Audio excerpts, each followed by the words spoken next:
સુરત જિલ્લાના છેવાડે આવેલા ઉમરપાડા તાલુકામાં પણ આવી જ એક હચમચાવનારી ઘટના બની, જેની હકીકત સાંભળીને તમારા રૂંવાડા ઊભા થઈ જશે। ઉમરપાડા તાલુકાના એક ગામમાં લગ્ન પ્રસંગ હોવાથી બેન્ડ બાજા બોલાવવામાં આવ્યા। સૌ કોઈ બેન્ડ પાર્ટીમાં મન મૂકીને નાચી રહ્યા હતા, પણ બેન્ડ પાર્ટીમાં હાજર 4 હવસના વરુઓની નજર એક માસૂમ સગીરા પર હતી।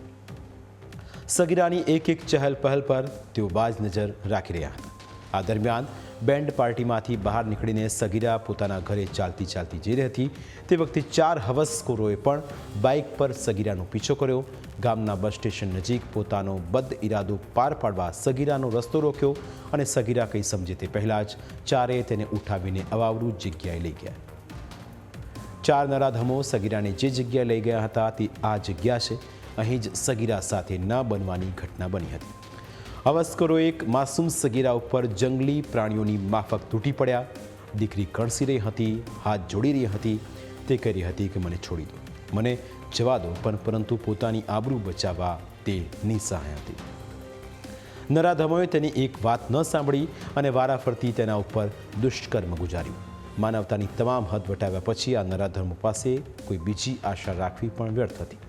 તેઓ રાતના અંધારામાં સગીરાને રજડતી મૂકીને ત્યાંથી ફરાર થઈ ગયા। દીકરી જેમ તેમ કરીને ઊભી થઈ। તેની શારીરિક સ્થિતિ ખૂબ જ ખરાબ હતી। સરખું ચાલી શકાય તેવી પરિસ્થિતિ ન હતી। તેમ છતાં ઘણી હિંમત કરીને દીકરી રાતના અંધારામાં ડરતી ડરતી પોતાના ઘર સુધી પહોંચી। સૂઈ ગયેલા પોતાના માતા પિતાને જગાડ્યા। તે સમયે તેના હાથ કાંપતા હતા, શરીર ધ્રુજી રહ્યું હતું। લથડાતી જીભે દીકરીએ પોતાની સાથે બનેલી આપવીતી વર્ણવી। દીકરી જેમ જેમ બોલતી ગઈ તેમ તેમ પરિવારજનોના પગ તળેથી જમીન સરકતી ગઈ। આખરે પરિવારજનોએ પોલીસ સ્ટેશને પહોંચીને તાત્કાલિક પોલીસ ફરિયાદ નોંધાવી। ત્યારબાદ પોલીસે ગણતરીના કલાકોમાં જ આરોપીઓને ઝડપી પાડ્યા। ઝડપાયેલા કુલ 4 આરોપીઓમાંથી એક આરોપી સગીર છે, જેને પોલીસ મીડિયા સમક્ષ જાહેર નથી કર્યો, જ્યારે આ ત્રણેય આરોપીઓમાં મિતેશ વસાવા, આકાશ વસાવા અને રાહુલ વસાવા છે।